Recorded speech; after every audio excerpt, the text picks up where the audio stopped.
Hello students, कैसे आप लोग। मैं चंदन कुमार। आप लोगों का मेरे इस यूट्यूब चैनल में बहुत बहुत स्वागत है। आज हम स्टार्ट करेंगे फैक्टराइजेशन ऑफ क्वाड्रेटिक पॉलिनोमियल।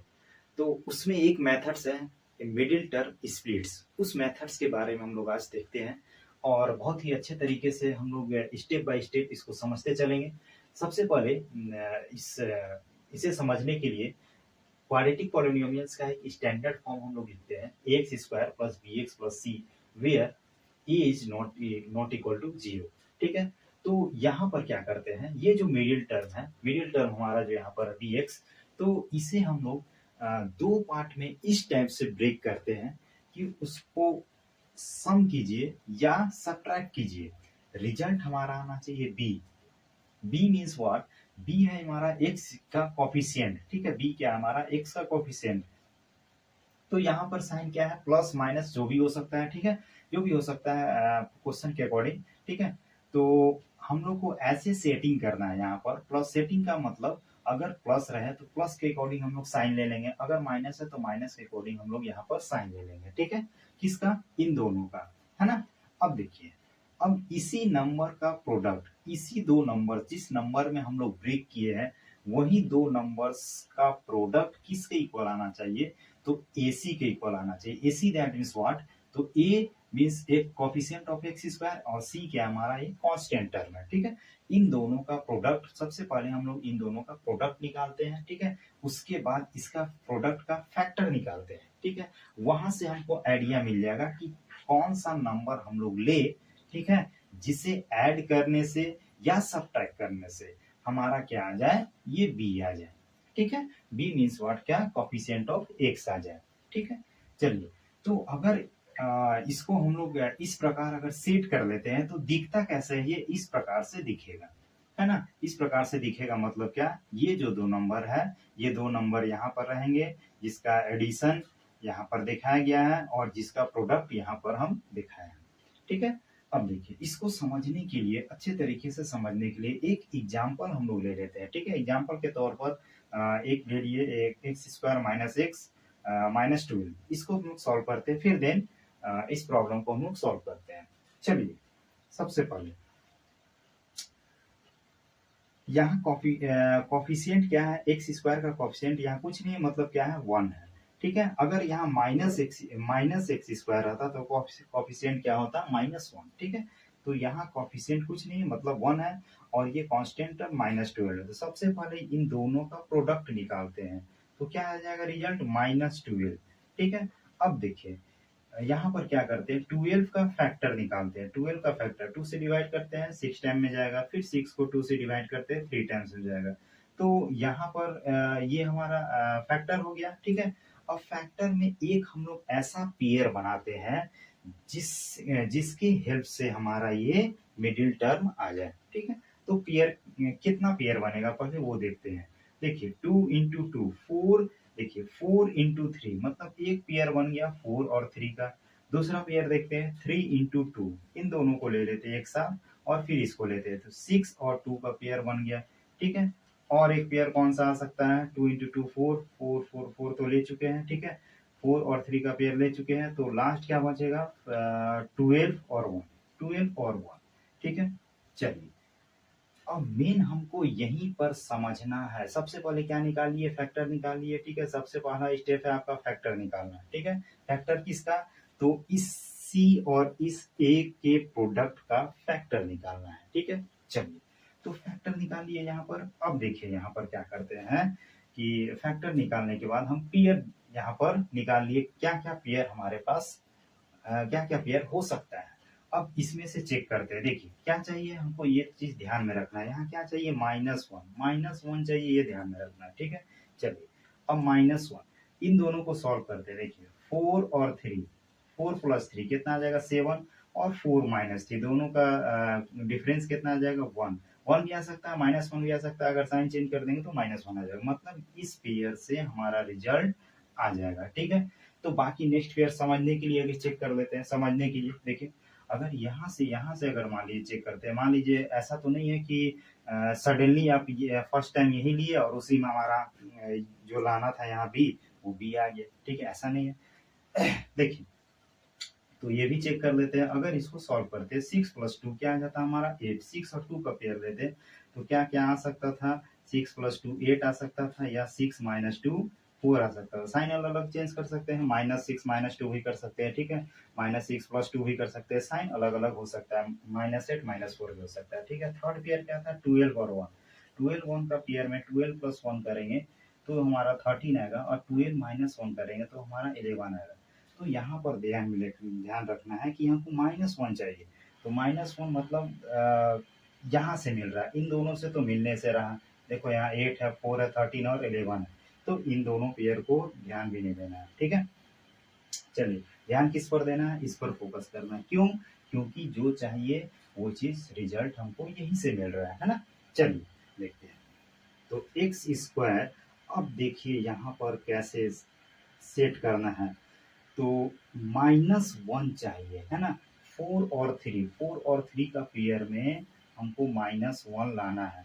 तो ये तो साफ साफ दिख रहा है यहाँ कि 4 और 3 का डिफरेंस क्या है, 1 होता है, लेकिन -1 चाहिए। तो ठीक है, बहुत ही सिंपल है, बड़े वाले नंबर्स के सामने माइनस कर दीजिए और इसको प्लस कर दीजिए, हो जाएगा। तो यहाँ पर सेम चीज, -4x + 3x कर देने से हमारा क्या आ जाएगा, -1 आ जाएगा। और इन दोनों का प्रोडक्ट मतलब -4 × 3 -12, मतलब प्रोडक्ट हमारा 12। चेक कर देना है एक बार कि ये 12 -12 आ रहा है कि नहीं आ रहा है, और ये -1 आ रहा है या नहीं आ रहा है, वो चेक कर देना है। चलिए ठीक है, नेक्स्ट स्टेप।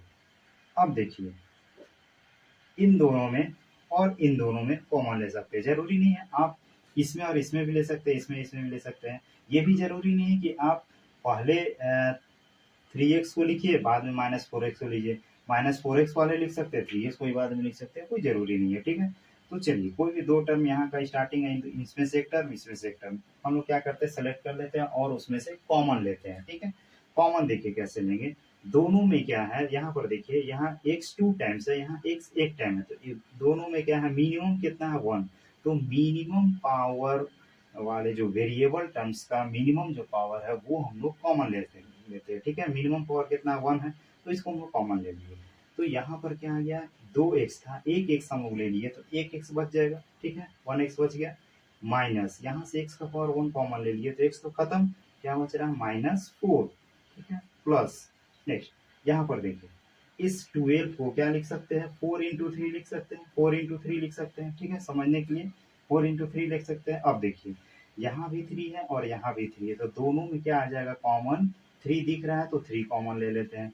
तो यहाँ बच गया हमारा x, माइनस यहाँ से 3 कॉमन ले लिए, तो यहाँ बच गया 4, तो ये हम लोग ले लिए, ठीक है। अब यहाँ ध्यान देना है, अब चेक कर दीजिए। चेक कैसे करना है कि हम सही लिए हैं कॉमन या नहीं लिए हैं, देखिए। तो चेक करने का बहुत ही आसान तरीका है, यहाँ जो आपका वैल्यू आ रहा है, सेम यहाँ पर आना चाहिए, सेम आना चाहिए, ठीक है। तो देखिए, यहाँ पर x - 4 यहाँ भी है, यहाँ भी x - 4 है, ठीक है। तो अगेन x - 4, यहाँ देखिए, सबसे यहाँ देखिए, ये एक टर्म है, ये एक टर्म है, दो टर्म यहाँ पर है, ठीक है। दोनों में x - 4 फिर से हम लोग कॉमन ले सकते हैं, ठीक है। तो x - 4 फिर से कॉमन आ जाएगा यहाँ पर, तो यहाँ क्या बच गया, x, यहाँ बच गया हमारा 3। तो ये जो आया हमारा प्रोडक्ट, यही हमारा हो जाएगा आंसर, यानी कि factor of the given polynomial, ठीक है। चलिए, नेक्स्ट एग्जांपल हम लोग देखते हैं। ये देखिए, थोड़ा सा इसमें डिफरेंस क्या है, पैटर्न वही है, बस थोड़ा सा इसमें चेंजिंग क्या है। देखिए, इस टाइप का भी क्वेश्चन आते हैं एग्जाम में। तो यहाँ देखिए, सबसे पहले हम क्या बताएं, product of constant term and coefficient of x²। तो सबसे पहले इसको रफ में आप लोग कर दीजिएगा, 6 × -3, 6 × -3 क्या आ जाएगा, -18, ठीक है। अब देखिए, जिस प्रोडक्ट जो आया उस प्रोडक्ट का क्या करते हैं हम लोग, फैक्टर करते हैं, 2 से डिवाइड करते हैं तो 9 टाइम्स में गया, फिर 3 से करेंगे तो 3 टाइम्स में गया, 3 से करेंगे तो 1 टाइम्स में। तो यहाँ पर सबसे पहले अब क्या करेंगे, पेयर बना लेंगे।